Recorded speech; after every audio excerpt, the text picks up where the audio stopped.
Νιώθω ιδιαίτερα ευτυχής γιατί σήμερα, μαζί με τον πρόεδρο του ΚΤΕΛ και τα μέλη του Διοικητικού Συμβουλίου, βρισκόμαστε σήμερα εδώ για να εγκαινιάσουμε στην ουσία τη λειτουργία, για πρώτη φορά βέβαια, μιας νέας αστικής πλέον γραμμής που θα εξυπηρετήσει τις ανάγκες των συμπολιτών μας στην πόλη των Γρεβενών. Να πω ότι αυτή η αστική συγκοινωνία έρχεται σε συνέχεια του προγράμματος συγκοινωνία που εδώ και 2 χρόνια περίπου ξεκίνησε στα Γρεβενά, που έληξε αφού διήρκησε 14 μήνες τον προηγούμενο Απρίλιο. Το ανέφερα ξανά στο παρελθόν που με ευθύνη αλλά και προσφορά του ΚΤΕΛ έτρεξε το πρόγραμμα αυτό για αρκετούς μήνες μετά τη λήξη του προγράμματος, για να φτάσουμε σήμερα, αφού βέβαια έχουμε ολοκληρώσει έναν κύκλο γραφειοκρατικών διαδικασιών οι οποίες ήταν επίπονες και χρονοβόρες, να θέσουμε σε κίνηση το πρώτο αστικό λεωφορείο στην πόλη των Γρεβενών. Είναι ιδιαίτερα σημαντική αυτή η εξέλιξη γιατί ουσιαστικά τα Γρεβενά θα είναι ίσως η μόνη πόλη, η μόνη πρωτεύουσα νομού που μέχρι σήμερα δεν είχε να επιδείξει ένα τέτοιο μέσο μαζικής μεταφοράς που θα διευκολύνει την καθημερινότητα του πολίτη. Άρα λοιπόν είναι ένα ξεκίνημα. Σίγουρα δεν φιλοδοξούμε σήμερα κιόλας να πούμε ότι είναι το άπαν. Γιατί αυτό θα εξαρτηθεί από την πορεία, από τη συμμετοχή, από τη δυνατότητα τελικά και του Δήμου αλλά και των πολιτών να ενισχύσουν αυτόν τον καινούριο θεσμό.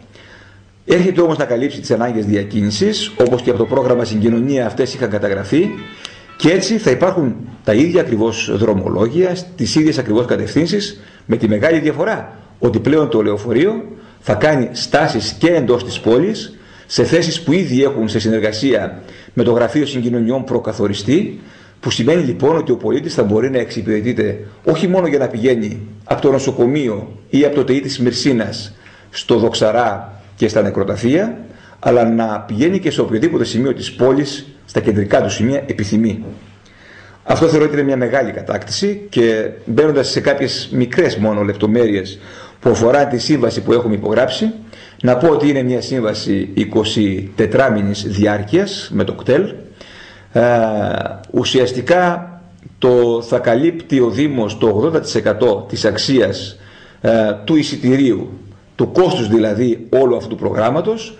Το δε 20% θα καλύπτεται από τα εισιτήρια που θα κληθεί ο πολίτης που χρησιμοποιεί το αστικό λεωφορείο να πληρώνει. Να πω επίσης ότι η προσφορά του Δήμου δεν σταματά εδώ. Το εισιτήριο έχει προσδιοριστεί στα 0,90 λεπτά, αλλά με ενίσχυση και πάλι εκ μέρους του Δήμου το ποσό αυτό θα πέσει στα 0,60 λεπτά.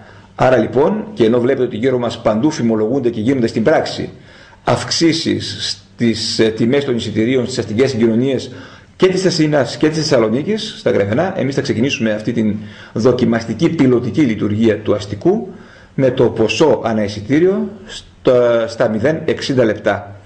Θεωρώ ότι έτσι θα καλυφθεί μια μεγάλη ανάγκη για συμπολίτες μας να μπορούν να έχουν ταχεία και επαναλαμβανόμενη, και αυτό είναι το βασικό, μεταφορά στα κέρια σημεία. Είτε αυτά λέγονται νοσοκομείο, είτε λέγονται νεκροταφεία, είτε ΤΕΙ για τους φοιτητές μας εκεί, είτε ΤΕΙ στη Μυρσίνα όταν εκείνο θα αρχίσει πλέον να λειτουργεί. Θέλω κλείνοντας να ευχαριστήσω ιδιαίτερα το ΚΤΕΛ, γιατί όχι μόνο επέδειξε υπομονή και διάθεση για συνεργασία, θα έλεγα ότι πρόσφερε στους Γρεβενιώτες αλλά και στο Δήμο Γρεβενών την υπηρεσία του σε διάστημα που δεν είχε καμία υποχρέωση να το κάνει, και νομίζω ότι αυτό τιμά ιδιαίτερα το Προεδρείο του ΚΤΕΛ και φυσικά τους ανθρώπους οι οποίοι το απαρτίζουν. Δεν έχω να πω κάτι περισσότερο, απλά να συμπληρώσω και να κλείσω με αυτό, ότι ελπίζω αυτή η ιστορία που σήμερα ξεκινά να έχει συνέχεια. Είναι κάτι που του χρωστούσαμε στους Γρεβενιώτες, έστω και με καθυστέρηση που δεν είναι πάντα δικής μας ευθύνης, αλλά σας είπα ότι χρειάστηκε μια πολύ μεγάλη γραφειοκρατία για να φτάσουμε σήμερα να είμαστε έτοιμοι. Εμείς σήμερα το ξεκινάμε. Εύχομαι και ελπίζω η νέα Δημοτική Αρχή να το αγκαλιάσει με την ίδια ζεστασιά όπως και εμείς, και βέβαια να το θέσει και αυτή σε συνέχεια στην υπηρεσία των συμπολιτών μας. Να κάνουμε μια ερώτηση. Βεβαίως. Επειδή κατά καιρούς σας ακούσαμε και εσάς πολλές φορές να τονίζετε την Πραγία Προνοτά. Μάλιστα έκανα πρόσφατα και το θέμα με το κολυμβητήριο κτλ. Το οικονομικό κόστος που θα επιβαρύνει το Δήμο είναι μεγάλο, μπορεί να είναι δυσβάστατο αυτό? Όχι. Εγώ θα σας έλεγα, γι' αυτό και ξεκινήσαμε να την κάνουμε τη δουλειά αυτή, ότι το οικονομικό κόστος για το Δήμο Γρεβενών σε αυτά τα δεδομένα είναι ιδιαίτερα βατό. Δεν έχει νόημα να αναφέρω τώρα αριθμούς, γιατί ακριβώς δεν εξυπηρετούν τίποτα. Είναι τόσο βατό ώστε να μπορεί ο Δήμος από μόνος του να σηκώσει το βάρος του έργου αυτού. Να πω μόνο ότι η σύμβαση που υπογράφουμε είναι ιδιαίτερα ευέλικτη. Και είναι ιδιαίτερα ευέλικτη γιατί μας δίνει τη δυνατότητα, ανάλογα με τις ανάγκες, να την αναπροσαρμόζουμε. Που σημαίνει ότι αν δούμε ότι οι ανάγκες μεγαλώνουν, μπορούμε να επεκτείνουμε την παροχή αυτής της υπηρεσίας με μεγαλύτερη συχνότητα και σε μεγαλύτερο βαθμό. Αυτό βέβαια θα έχει ανταπόκριση και στο κόστος του προγράμματος. Ή αντίθετα, αν δούμε ότι δεν υπάρχει ανταπόκριση των συμπολιτών μας, μπορούμε να μειώσουμε δρομολόγια, οπότε και πάλι το κόστος να έρθει σε πιο λογικά και πιο βατά επίπεδα.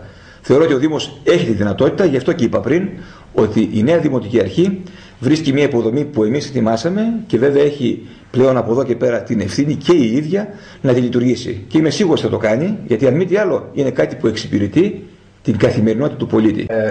Το οικονομικό κόστος που θα επιβαρύνει το Δήμο είναι μεγάλο, μπορεί να είναι δυσβάσταχτο? Όχι. Εγώ θα σας έλεγα, γι' αυτό και ξεκινήσαμε να την κάνουμε τη δουλειά αυτή, ότι το οικονομικό κόστος για το Δήμο Γρεβενών σε αυτά τα δεδομένα είναι ιδιαίτερα